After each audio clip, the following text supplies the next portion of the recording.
Hello everyone. In this video, I would like to show the manipulation of post-processing the results from the ODB file of this video. So, firstly, I would like to show how to define a nodal path along a certain side or edge, and we would like to extract contact pressure and bending stresses as nodes, and we can generate a field output, a variable evolution during the loading process, and I can show how to output data to a spreadsheet for further manipulation. And finally, I would like to show how to plot the data in the spreadsheet. So let's get started. Okay, that's our software, and we change the results module, and we can open the ODB file directly. Ignore any warning message, should be fine for you. And we can see that results are here. There are some variables we can choose. Currently we select the method stresses, and that's the model. We can generally check it. We can use the mouse screw to zoom in or zoom out, and we can use that button to go back to select any frame or simulation time. So let's go back to the scenario when the teeth is within the contact. Further, back, go back. Okay, that's it. And we move. Okay, that's it. Oh, by the way, currently we can use the method stress to represent the contact pressure. Okay. So yeah, almost. Yeah, that's it. So we can see there are at least several elements involved. So we can define a nodal path along the flank of the pinion teeth. So we select the pinion, and we select nodal. We select nodes now. Okay, so define one by one. Be careful. Fortunately, I can't find there is a rule or regulation for the numbering of the nodes along the flank. So I've got a clever idea to create the nodal path. Let me show you. Okay, that's the end point. Let's see. Okay, so one is still decreasing by 1 until the node of with the number of 97. So let's define the nodal path like.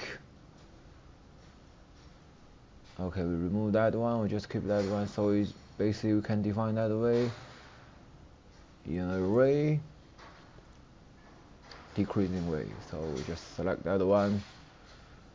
Notice that the first and the beginning and the end of the nodal path is not in the array, so just using that style. Okay, let's see what's going on. Okay, and we can highlight the path along the flank.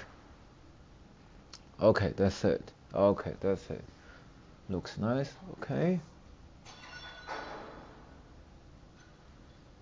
and we can create XY data. Remember, we need to select the path, okay, and select the path we just defined, select undeform, select the true distance, and select the step we would like to get the result.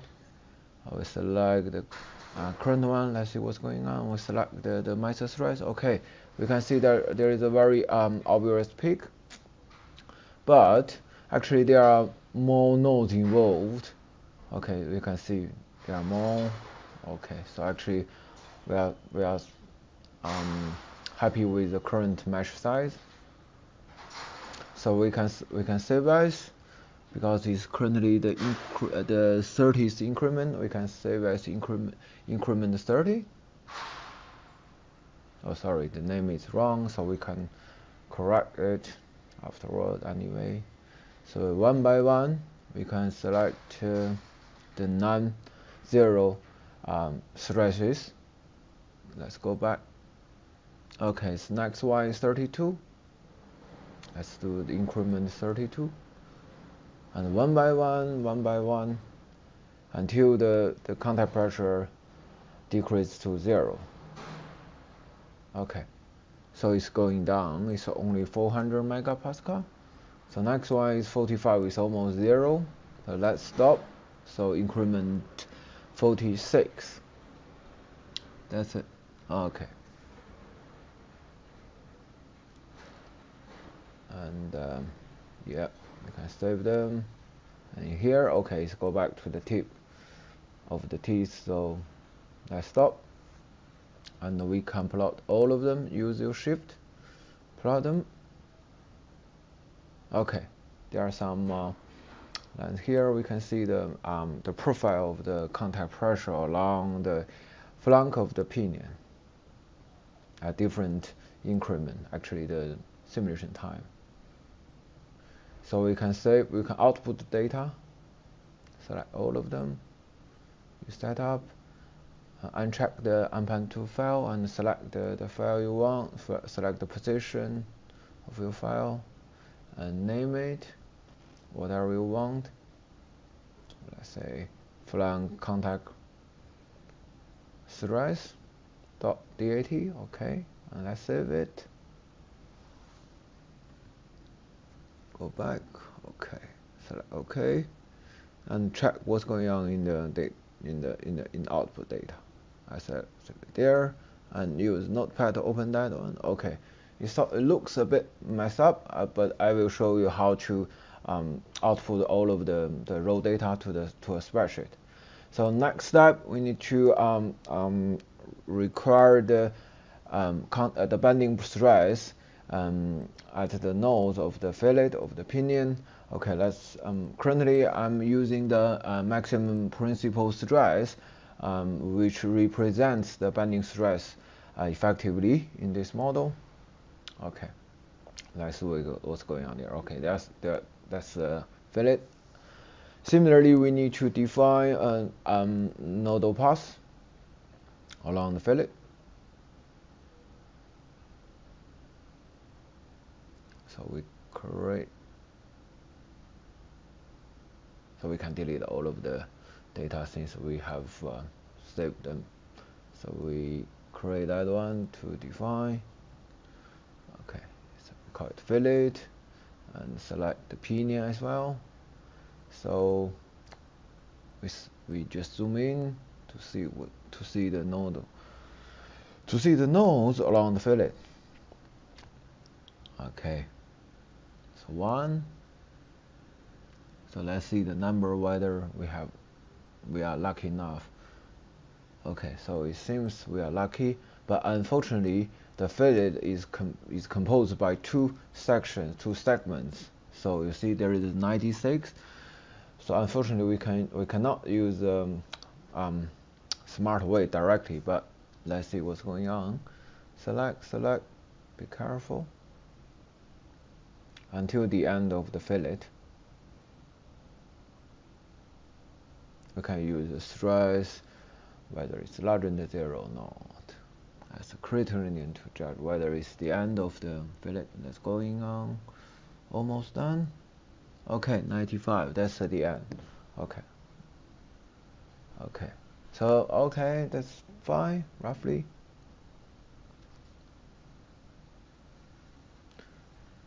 So let's highlight them. Okay, that's what we want. Yep. Okay.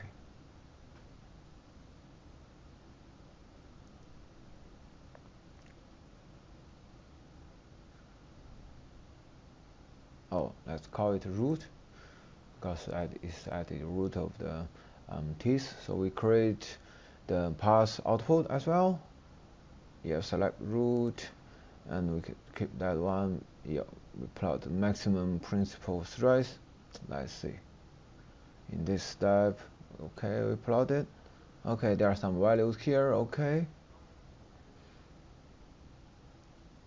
Oh, it's the second increment. There are still values. Okay. So let's start from the second increment of the second step, apply rotation step. Okay, let's say increment 2.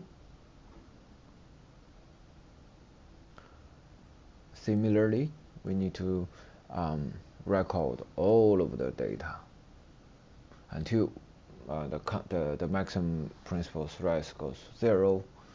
Let's see. Okay, one by one. Let's speed up.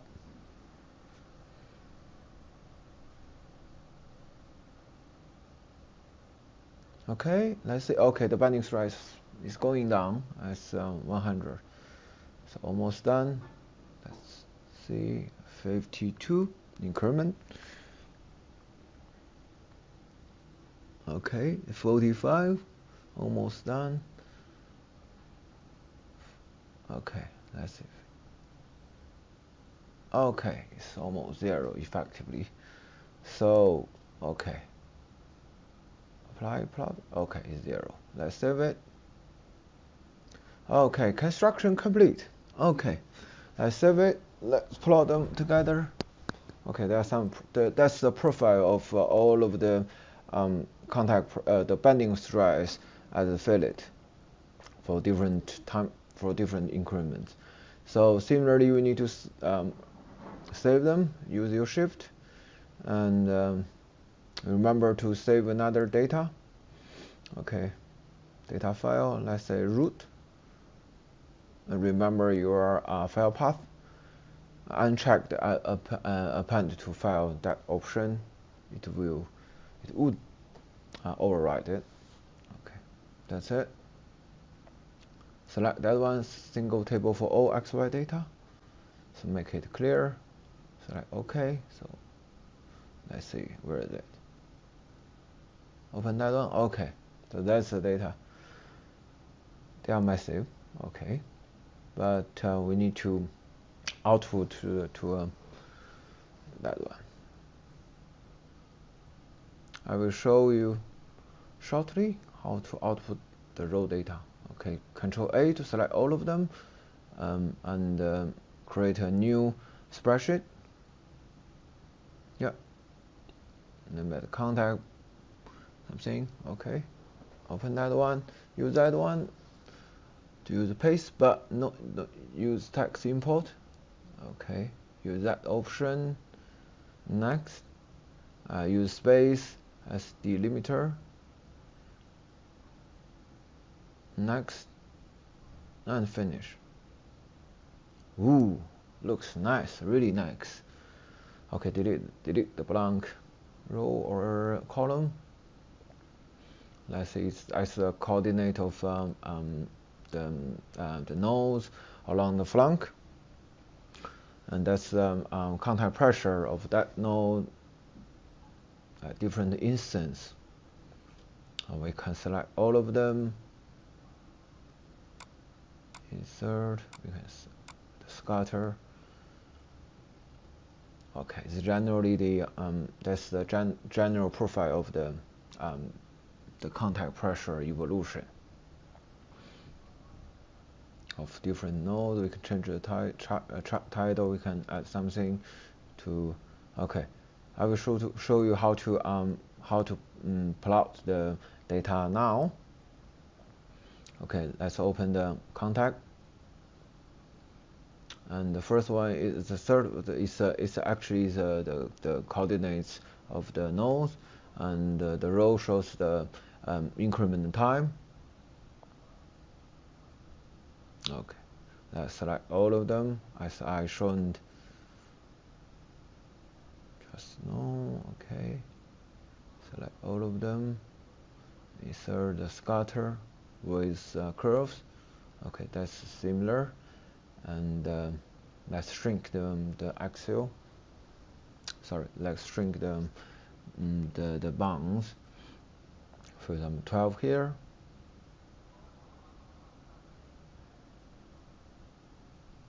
And we create a new sheet to plot the figure to make it concise and clear. Okay, Control X. Okay, paste here, and we can shrink the contact pressure range as well.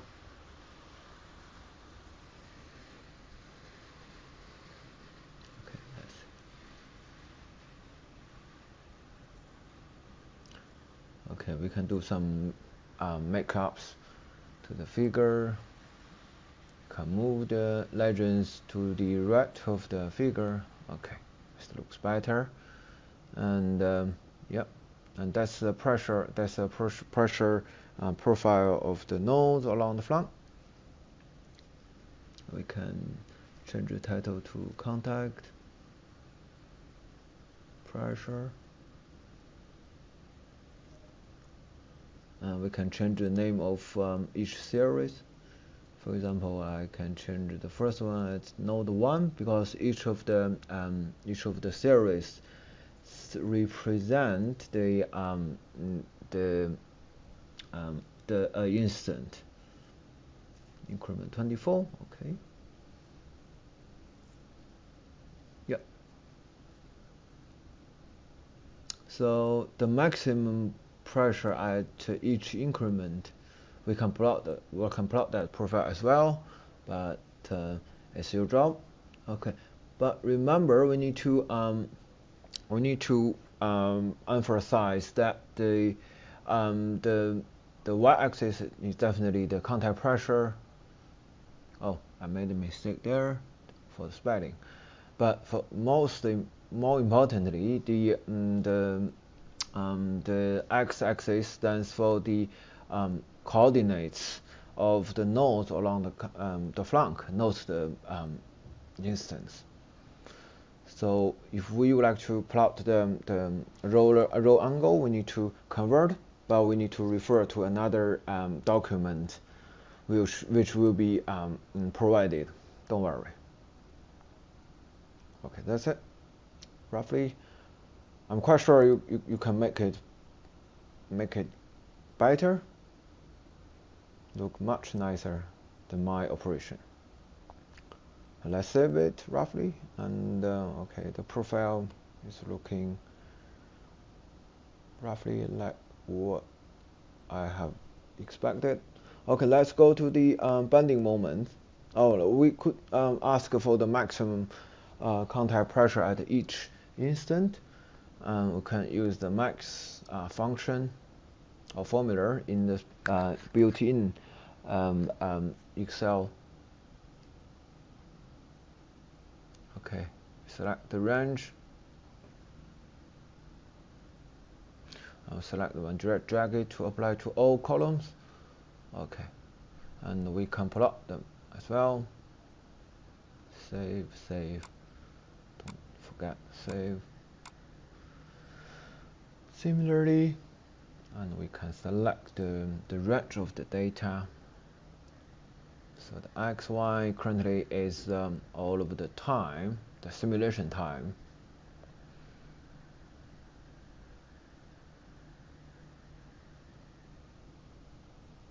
Okay, select the maximum one.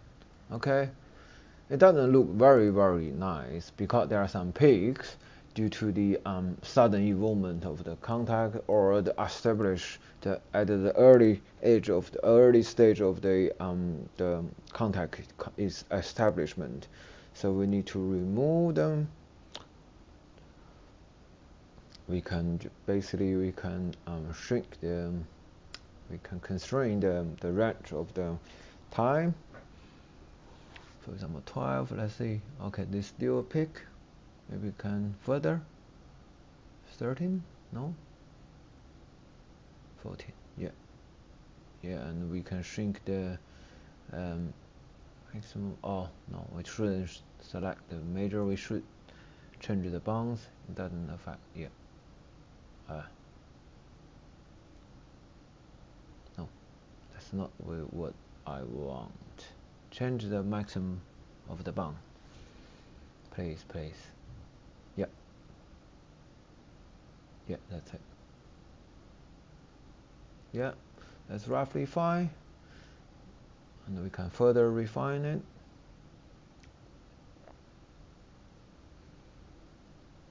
Please remember the axial is not the roll angle. We can convert it anyway. Let's go to the banding sheet.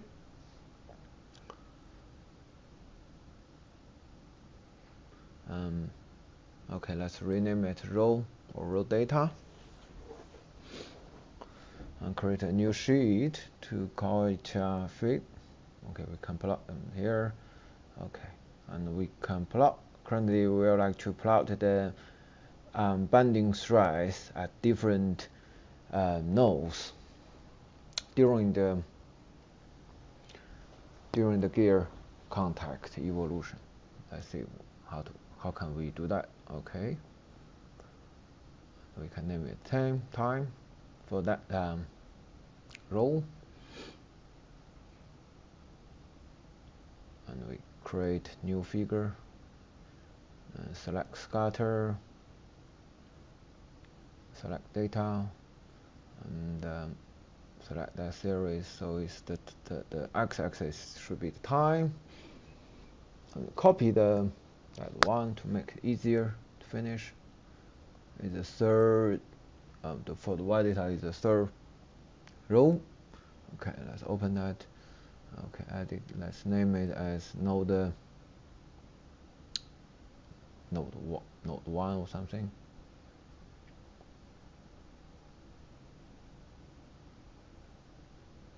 Okay, that's node 1.